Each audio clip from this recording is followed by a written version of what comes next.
All right, so let's start with the big story that we are tracking on WION at this hour, where US President Joe Biden met with a group of 10 Republicans on Monday evening to discuss a slimmed-down version of his proposed COVID-19 relief plan. Now, the Republican senators have put forward a $618 billion coronavirus aid package, which is almost about a third of what is being proposed. No, I'm anxious for it to talk.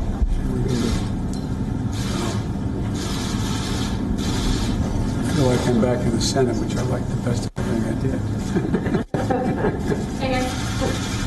All right, thank you, folks.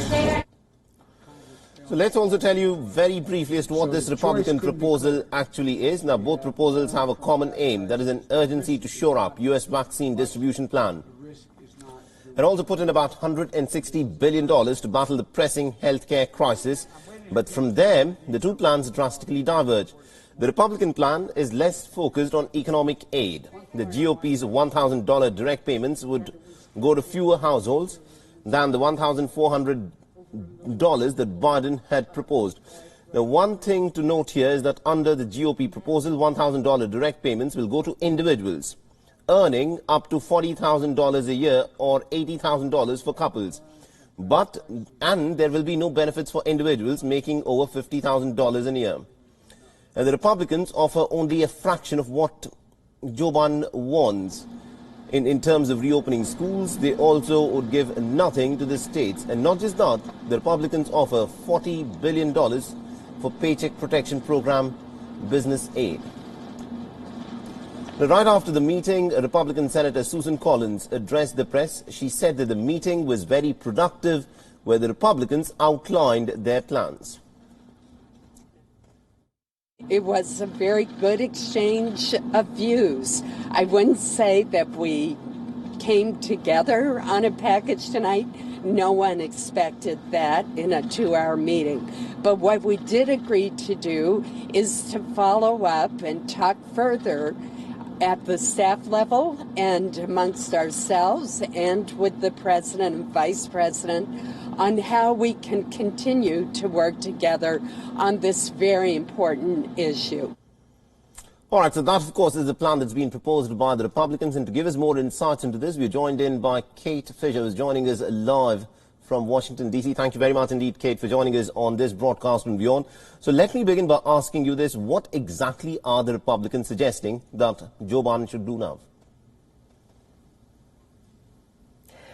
Well, they are very clear that they believe this $1.9 trillion plan that Joe Biden and his Democratic colleagues in Congress want is just far too much money. They already signed off on a $900 billion rescue package at the end of last year. Joe Biden always described that as a kind of a down payment ahead of when he took office. But for Republicans, that was already a huge amount of money. They are offering this $618 billion package, which is, as you said, considerably less than the one that the Democrats are pushing for. They say, yeah, they do want to help the American people, but they want to put most money into kind of the healthcare aspect of this and getting the vaccinations rolled out, and less kind of give away money into the pockets of the American people. And also, crucially, they do not want to give money to states and local governments for them to support them in their vaccine rollout efforts. They say that they need to sort that out themselves, whereas the Democrat plan wants to give that money to state and local government. Now, generally in politics, in a democracy, it is the opposition that actually goes after the government, stating that its plans are simply not enough. But here it appears to be a little paradoxical, where the party in power, Joe Biden, says that he wants to give a $1.9 trillion package, but the party that is sitting in the opposition wants to actually tone it down. How will the Republican voter base actually look at this proposal by the Republican Party?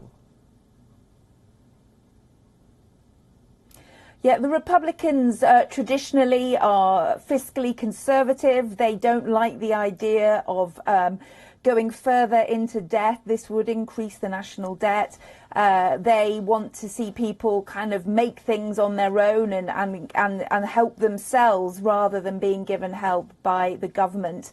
You know, this idea is that Joe Biden, although he understands that, he would love this legislation to be a bipartisan effort. He wants to get the support of the Republican Party, which is in contrast to his predecessor, who didn't really seek to cross the aisle and try to unify Congress. It's unusual compared to the last 4 years that these Republican senators, a different party from Joe Biden, were invited into the Oval Office for this 2-hour meeting. That didn't really happen during the Trump presidency.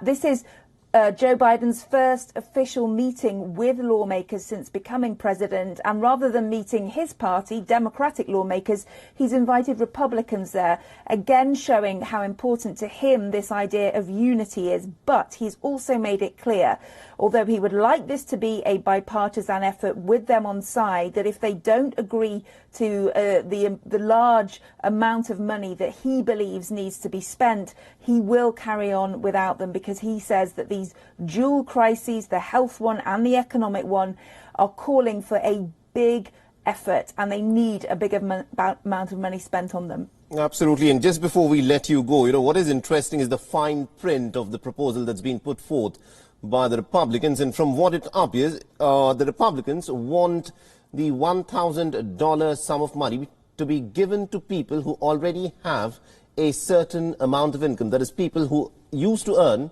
anywhere from $40,000 to $80,000. So with that being a caveat or a criteria that's been put in place for people to get these direct cash benefits, how many people does this now leave out who would otherwise have got this money? Yeah, so clearly the Republicans don't want to give as many people this free cash, if you like. They don't believe that that is the way to go. Democrats would like to see that going to many more people. Republicans want to restrict the number of people who are able to get that by going on their income. It's kind of a means-tested way of helping, so it would only go to those who are really struggling, or to those who have a very low income or low paid job or no job at all. Democrats would prefer to see it go to many more people. They say they need this injection of cash into the US economy to really get things going, and it shouldn't just be kept to those with a low income. And of course they argue that there are people who earn a decent wage, but they may have large families and they have lots of other outgoings, which means they are still struggling in these unprecedented times. All right, we'll have to leave it there. Thank you very much indeed, Kate Fisher, for joining us and getting us all those insights into this big developing story there.